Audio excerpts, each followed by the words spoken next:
I'm not sure how this news has landed with everyone else, but when I read it, I genuinely felt my eyes fill with tears. It's heartbreaking, not just because of the announcement itself, but because of what Bricklink has meant to so many of us. For me, this isn't just a marketplace, it's a lifeline. Coming from a place without much access to Lego, Bricklink is a place where I find my joyful bricks. Before I talk about the news, I want to say something. Bricklink was someone's dream, a dream built by a man the community lovingly knew as Admin, a guy who just loved Lego deeply and sincerely. He didn't create Bricklink to be a giant corporation. He created it to bring adult fans of Lego together, to build a space where people could buy and sell different pieces, find the exact parts they needed for their mocks, and to fill a huge gap that existed in the Lego world.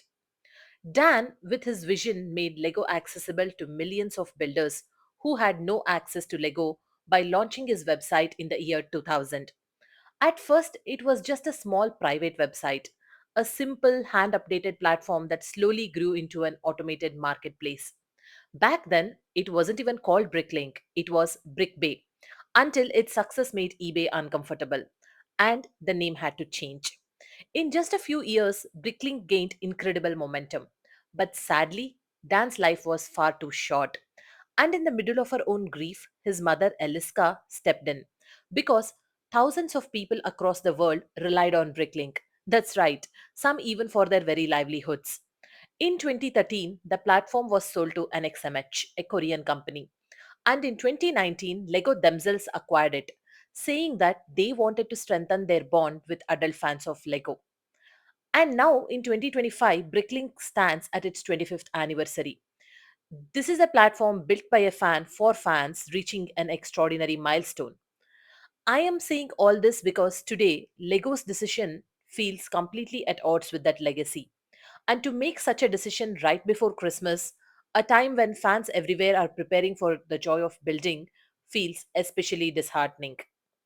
The decision to shut down Bricklink in many countries is huge, and yet there was no announcement in main page, there were no surveys, there was no advance notice for sellers to manage their stocks or for buyers to manage their wish lists. They just made an almost invisible community post just 3 weeks before everything goes dark for millions of fans.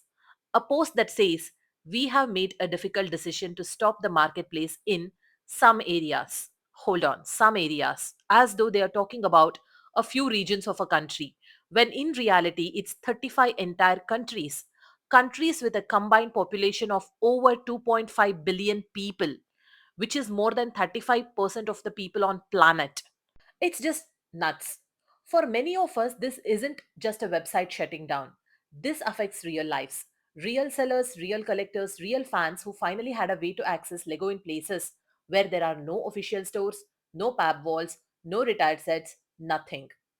And I'm from India. India got its first certified Lego store just this year in June. Stocks usually come late, GWPs are often missed, retired sets are hard to find, and Bricklink is what many adult fans from India rely on, buying from sellers across Europe, Singapore, Taiwan, and Hong Kong. And now India can neither buy nor sell, and so are 34 other countries. I'm wondering why. Honestly, it doesn't make any sense. Managing the inventory, shipping, and the store is all by individual sellers. So the burden is not too much on Bricklink. So why shut down an entire marketplace with just 3 weeks of notice in so many countries? Why cut off fans in developing countries? Fans who have finally reached a point where they can actually afford a premium product like Lego. Why take away the only reliable source so many of us have? And this just is not about the buyers. Store owners across these 35 countries lose their customer base overnight. Sellers who are from non affected regions lose millions of potential customers as well. There will already be a frenzy of people trying to fulfill their wish list by placing bulk orders before December 12th, and stores will be worried about potential losses till they figure out other avenues. The explanation given or not given, none of it changes the reality. This decision hurts people, it hurts livelihoods, it hurts small businesses, and it also hurts the fans who simply love the brick. And somehow Lego seems to have completely missed this. They made a sweeping decision without giving anyone the time to process, or to prepare, or to understand. And to see this happen right before Christmas, to see so many smiles fade because of one thoughtless corporate decision, is deeply disappointing. They should have managed this better.